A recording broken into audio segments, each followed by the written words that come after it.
Hello, everybody. Welcome back.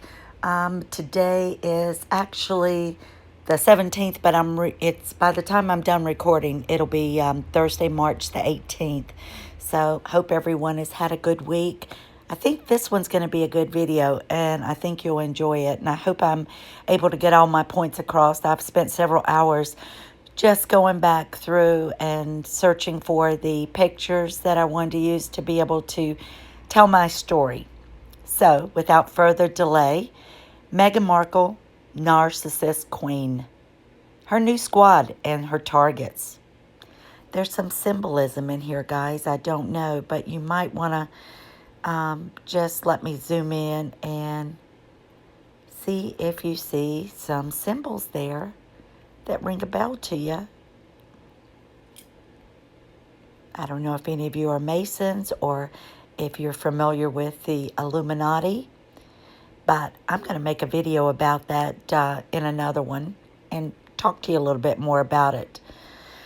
So, this is a picture of good versus evil. The devil, in opposition to the will of God, represents evil and tempts Christ, the personification of the character and will of God. I believe Meghan is evil, and she has some very evil people in her squad. Just my opinions. Disclaimer, my full disclaimer is located in the description below. These are my opinions for entertainment. Please do your own research. One of the things that I want to talk about in this video is how Meghan, I've watched her since I've been covering her, move on. Meghan started out with a squad of people that were everyday people, working class people, that she would use to get things out to the press and to get her narrative pushed across. Then she kind of developed a higher squad, better known. People that were in the entertainment industry, people that had their own clothing line, people that were in, had their own TV shows or their spouses did, people that were in politics or related to people, such as prime ministers. And she used that squad to elevate herself when she was dating Harry and getting married to him. Then, once she was going to be married to Harry, she was able to bring in an even higher ranking squad. Oprah Winfrey, Gayle King, George Clooney, James Corden, the Beckhams, just Elton John, people that are well-known worldwide, very successful, millionaires, billionaires in their own right. And that's her squad today. But I want to also make a point that not only is that her squad today, but I want us to look back at the previous squad and notice something. These were some of her friends, Jessica Maroney, Serena Williams, different people in there. But I want you to notice that the majority of them are white. And let's think about that for a minute.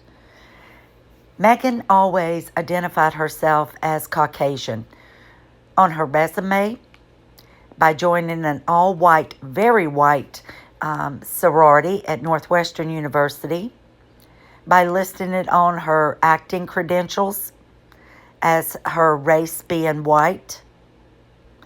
We know that her father is white. The mother is as white and black. She's not fully black because she has white on that side of the family too. Thus, that's one reason why Meghan's skin color is so light, and that of her sons. Different group of friends. Got her mother Dory in there. Serena's in there, but there's some other new folks. Millie McIntosh. Here's some other friends that she socializes with, goes out with. You'll notice Meghan doesn't hang around black people. Now let's look at some of the people she's dated. I can't find one instance of Meghan Markle ever dating a black man. So for all of the sugars out there and people that want to go back and hold Meghan up on a pedestal and say that she's been affected by racism, then I want you to think about that she never identified herself with people as a person of color. until she needed to use that narrative until after she married Harry. Corey Viatello, the chef in Canada. Trevor Ingleson, the second husband. Simon Rex, the guy who supposedly dated her, but then had to sign an NDA to backtrack on things that he said about her once he was threatened with a lawsuit, allegedly. Rory McIlroy, for those of you who follow golf, he's a PGA golfer, very successful. I believe he's from originally hails from Scotland. He dated her for a while. She dated professional hockey players, other people that were singers, actors, all white. All white. Here she is just hanging out with some people. It looks like on a vacation. And wow, wouldn't you know it, they're all lily white. Here she is hanging out with gal pals on a yacht, allegedly back in her yacht girl days. I don't see any people of color there. Here she is with her co-star in her role in Suits. I think it's Adam something, or I'm not recalling his name at the moment. But allegedly, they're the ones who had an affair that her sister Samantha wrote about in her book. And they played love interest on the role in Suits. He's married, by the way, guys, just so you know. Here's Meghan and some other gal pals. Very different ones. Lily White. Here she is with her Pilates instructor, Heather Dorak. White. Here she is with her best friend from university, Lindsay Jill Roth. Very white. Meg's mates. This was from an article that said, are these the 5 pals that were reportedly went to People magazine? Look at the friends, guys. Meghan hung around primarily white people. She was friends with Serena Williams, I believe, because she was so well known, and that was going to help her by knowing someone that was so popular and rich. And that's when she began hanging around people of color. Another group of friends, white. Jessica Maroney, she vacationed with white friends. Why did Meghan never hang out with people of color? People that were more like her, as she's saying now. And if white people were so racist and people from the UK and all, why was she hanging around with them? Somebody explain that to me, because for the life of me, I don't understand it. Jessica Maroney. Rory McIlroy, again, white.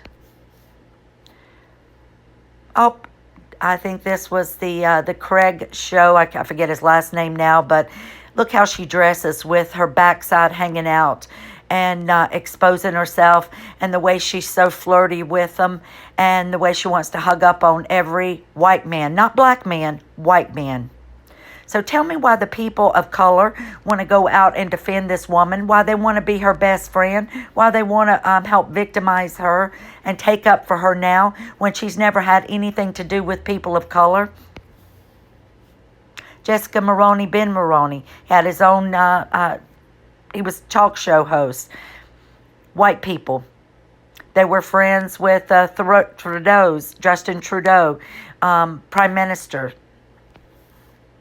Marcus Anderson. It said allegedly that they were lovers, and that they were also lovers together in a threesome with Harry. I can't confirm that, so I'll just have to say that's something I've heard and have no proof to substantiate it. But it wouldn't surprise me.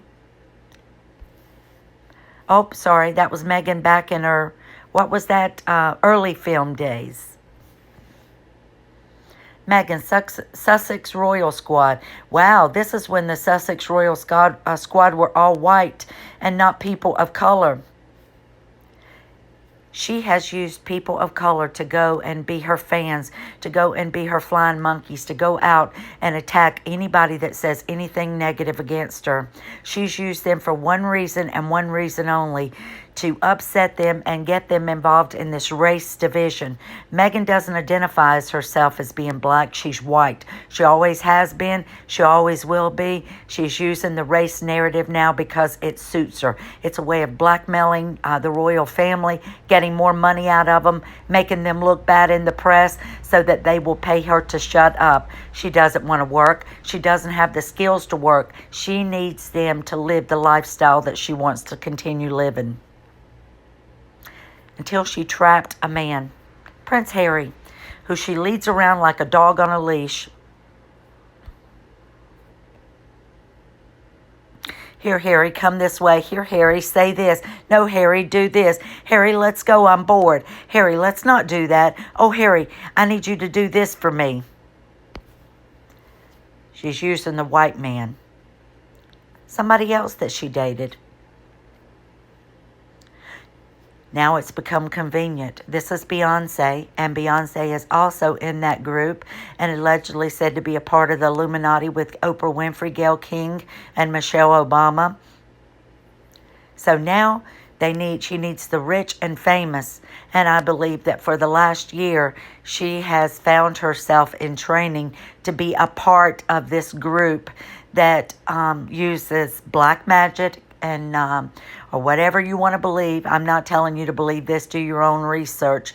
But I believe that they're very evil, and that this is the same group that is mixed up in doing some very underhanded things with somebody that had a private island. Oh, there's Meghan and Jessica living the good life, smoking, drinking, having champagne. Remember this? The National Enquirer. Man-eater Meghan's secret first hubby, the hush-hush annulment. Meghan covered that up good. This is supposed to be, what I found was that first wedding of this young man that went to Northwestern University but was from Massachusetts State here in the U.S., and this was said to be her wedding. Meet Joseph J. Goldman, Giuliano, Meghan Markle's first husband, Charleston, Massachusetts, criminal lawyer from Northwestern University graduate. This was supposed to be her first husband that his family went back and had them do an annulment on. A little tidbit to give you an idea of why Meghan may be the way she is. Meghan Markle is related to H.H. Holmes, America's first serial killer, according to new documentary. I don't know. Believe what you want.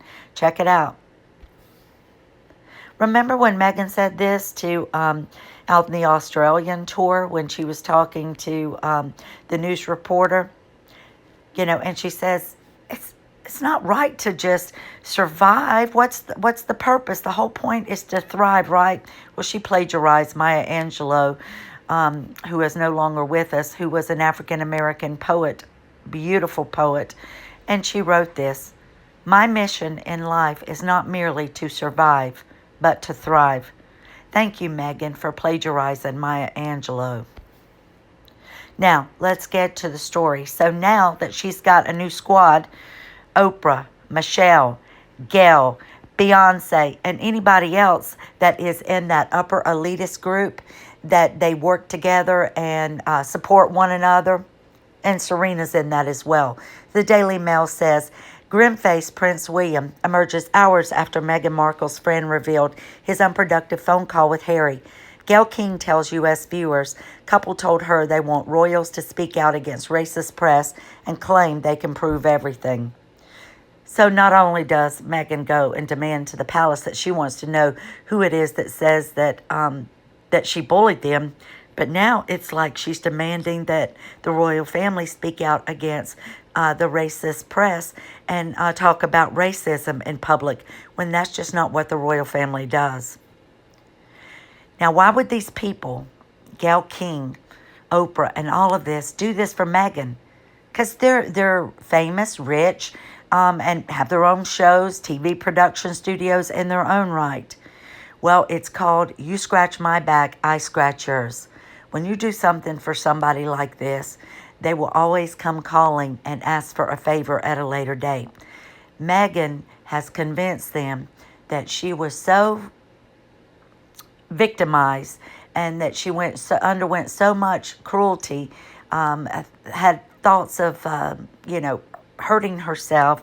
She was so depressed, so lonely, so trapped, couldn't go out, couldn't do anything, couldn't get help, and that there were these undertones by people in the family that had made mention about things, but she won't say who, but she pretends to have proof.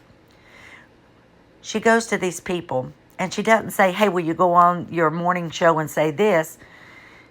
But she plays the victim, and and Gayle calls her up, and we'll read that in a minute, where she's asking her how she's doing. So Meghan would do something like this. Well, I'm okay, I guess. I don't know. How do you think everything's doing? I feel bad. Harry talked to William, and Harry talked to his father, but I don't think it went well. I think it was unproductive. But they really need to talk to the people about race. They really need to address these issues. But I don't know what else to do. So what's Gayle going to say? Don't worry, Meghan. I'll go on my morning show and I'll say it for you. That's how Meghan gets people like Omid Scobie and the 5 friends and other people and Harry to go along with what she wants to do. She plays a role. She gets people to feel sorry for her, and she has on her poor pitiful me mask, but then she takes it off and we're able to see it, and the rest of us are exposed to who the real Meghan is. What did Gayle King say on CBS this morning? Well, I'm not trying to break news, but I did actually call them to see how they were feeling, and it's true. Harry has talked to his brother, and he has talked to his father, too. The word I was given was that those conversations were not productive. Meghan told her. Harry didn't tell. William didn't tell. Charles didn't tell. Meghan told Gayle King so she would go on the show and talk about it. Same way she's used Omid Scobie. Here, stay right on my coattails. Do what I need you to do, and I'll make you famous. I'll put you on my payroll. When I get rich and famous and powerful and run for president, I'll invite you to the White House. Delusions of grandeur. She's delusional.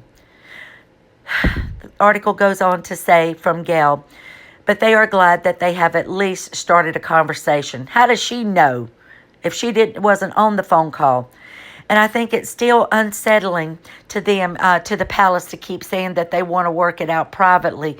But yet they believe these false stories are coming out and are very disparaging against Meghan. So Meghan's going to keep doing this. She wants them to address it to the public, and that's just not what the royal family does. And she is going to use her mouthpieces, and now Gayle King's her major mouthpiece, until she's ready to discard her. She's discarded everybody that has ever been one of her minions before, and they'll be discarded, or she'll have a falling out with them. And she wasn't there for Jessica when Jessica was, being run to the ground about her race row with Sasha Exeter. Meghan didn't want to come out and talk to her. Meghan didn't want people to know she was a friend. Jessica Maroney had to come out and tell everybody that Meghan's been a great friend, that she's called and checked with her every day, that she's been there for. Meghan didn't put anything out, right? Meghan went around making up like she was doing a false graduation speech, pretending like it was for her old high school. Nobody asked her to speak, and the high school didn't have anything to do with it, and it wasn't played for the graduates. But she used that to try to jump on the BLM bandwagon so that they would support her when she needed it, which is now, since this interview. And until you can acknowledge this, I think it's going to be hard to move forward. But they both want to move forward with this, and they both want healing in this family. She said Meghan and him wants to both move forward. No, I think the royal family wants them to go away, shut up, and just leave them alone. At the end of the day, that is Harry's family. Yes, it is. But Harry, you've done everything you can to make them to not want to have you be a part of the family. The B word thing was raised in 2018, and now there's an ongoing investigation about these claims from Meghan Markle. When anyone who has worked with her will tell you exactly who she is. Oh, yeah, They will. Gayle's trying to take up for her and say, well, we've worked with her and we just think she's wonderful. I know people that have worked with her and they think she's absolutely lovely. No, you didn't talk to the people. You didn't talk to people she worked with on set.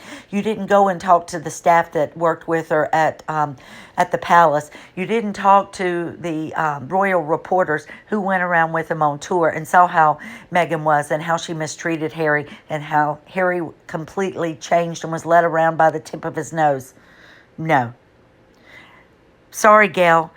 Of course, Meghan's going to be sweet to you. She needs you. She's going to be nice to the people that she needs. But when she doesn't need you anymore, she won't be so nice. The family has to acknowledge that there are issues. Right now, no one has acknowledged. Houston, we have a problem here. That's really all they want. Harry and Meghan, they, that's all they want. What about the royal family? What about what they want? They would like to continue doing their job of service and stay out of the headlines of the press because of these terrible and lying accusations that Meghan and Harry have made toward them. I'm sorry. I'll take a deep breath. The CBS presenter who attended Meghan's $500,000 baby shower in 2019 said she spoke to the Sussexes, who told her Harry had talked to the Duke of Cambridge and Prince of Wales over the weekend. Stop calling them that. Take away their dukedom. Take away all titles. Remove them from the line of succession. Meghan Markle is not somebody who's going to stop unless you blatantly put a metal wall up in front of her that says, stop, you cannot pass this, you're not going anywhere. The more they give in and try to be nice to Harry, Meghan is going to use it and twist him to get as much as she can. I'm sure she's trying to get money out of them now by making it seem like that they're dirt poor, and they're not. But she said the conversations were not productive, and the Sussexes were keen for the royals to intervene and tell the press to stop this unfair, inaccurate, false stories that definitely have a R slant. So here she goes out on the interview, Meghan and Harry, and they put all this out there, and she says the royals need to intervene and tell the press to stop with the unfair, false stories. Are you kidding me? It wouldn't be a story or a headline if it wasn't for the sit down with Oprah Winfrey that anybody with an ounce of common sense would be able to see that it was planned, that she knew the questions that would be asked, that every question that was asked for a reason so that Meghan could get her point across to say how badly she had been treated. Skip some of this. If Miss King is correct about the details of the chat, William and Charles are likely to be appalled at it being leaked to the U.S. media personality. Well, yes, with royal experts pointing out that the senior royals are unlikely to want to talk to Harry and Meghan if they just pass on information to a friend, Gayle King, who then reveals it to the American media. My God, they cannot even have a conversation. Harry, will you please walk outside so that your brother and your father can have a conversation with you without Meghan standing over your shoulder? And when you go back in and get the third degree from Meghan and she asks you who said what and what did you say, Harry, just tell her that we just talked about normal things, that there was no, anything specific talked about, so that she'll quit grilling you. My gosh, Harry, if you go in there, you know what she's going to do. She's going to find out everything from you. Say, look, we just talked about, hey, how are you? How did you think the interview went? Don't give her specifics. It was you're giving her specifics about something being said about Archie before he was born that made her go ballistic. And I think this is still upsetting to them, as the palace keeps saying they want to work it out privately, but yet they believe these false stories are coming out that are very disparaging against Meghan. Disparaging against Meghan? Are you freaking kidding me? It's disparaging against the royal family. Meghan's playing the victim. No one on the royal family has talked to Meghan yet at this particular time, nor will they ever, Meghan, and you don't deserve to have them talk to you. You owe them so many apologies, and so does Harry, that I don't think that you can, don't get your hopes up for them ever coming back to talk to you. Gayle goes on to say, and I think it's frustrating for them to see that it's an our conversation about the royal family when all they wanted all along was for the royals to intervene to tell the press to stop with the unfair, inaccurate, false stories. So is this vindictiveness? Because we know that's what a narcissist does. A narcissist will get people to feel sorry for them. She will build them up, flatter them, tell them how much she cares about them, do all the things that she can, love bomb them to get them to do her will. Everybody's being played for a fool here. And until you can acknowledge that, it's going to be hard to move forward. But they both want to move forward, and they both want healing in the family. It says William was seen driving outside Kensington Palace, West London today, where Charles and Camilla were also on the north end of the city visiting a vaccine pop-up center. Last Thursday, William appeared furious as he defended the royal family, saying it was that they were very much not our type of family. So I'm skipping around just instead of reading word for word everything. Good news, Prince Phillip leaves King Edward VII's hospital in London this morning following 28 days in hospital and treatment. I knew this Prince Phillip was going to make it through this and that he would be able to return back home. He's a strong man. He has a strong will to live. And I hope and pray he lives as long as he can and makes it to his 100th birthday. God bless him for having to endure this. And the Queen, I believe, needs him. And I think he's the man for the job to talk to Queen Elizabeth, Her Majesty, and be able to help her resolve what's going on with Harry and Meghan. And I'd love to be a fly on the wall to hear what he would say, because I think he would be very blunt in what he recommended. Miss King's comments came on the same day that Harry's grandfather, Prince Phillip, 99, was reunited with the Queen at Windsor Castle after leaving King Edward II's hospital following a 28-day stay for treatment. Oh, excuse me. Now, this is Michelle Obama, and she's on the squad, but she does kind of say a little something that's shows that she's not 100% there for Meghan. Public service is not about us. It's about the people we serve. Michelle Obama takes thinly veiled swipe at Meghan's interview, but adds she was not surprised by claims of royal family's racism. Barack and Michelle Obama were allowed to go in William and Kate's home and where they live with their children at Kensington Palace. The palace went out of their way to take their daughters, Sasha and Malia, on carriage rides, went out of their way to do so many things for them when they were on their visits, and to be the most gracious host. And then this is just like Michelle Obama. She has a chip on her shoulder, and she wants to stir up the R word, and she wants to continue creating the division. She's always been this way, and now Oprah, who pandered to white women to become popular in her talk show for all of those years, and is now, since she's retired but doing specific shows, here and there, has now, I just watched a documentary, and she's pandering to this division in our race, talking about how people have suffered for all of these years, and that about our unconscious bias, just like what Meghan does to Harry. And don't you remember and think it was funny when in the interview Harry said he didn't know he was trapped until until his wife told him he was? That's a sad statement to make. Miss Obama, who met most of the royal family when serving as First Lady, replied, "Race isn't a new construct in the world for people of color, so it wasn't a complete surprise to, sort of, hear her feelings and have them articulated." How could she say that about the royal family? That is such a slap in the face for their generosity, hospitality that they showed her, her husband, and her children. Thank you for watching. One other thing, don't forget, comments are posted on a slight delay.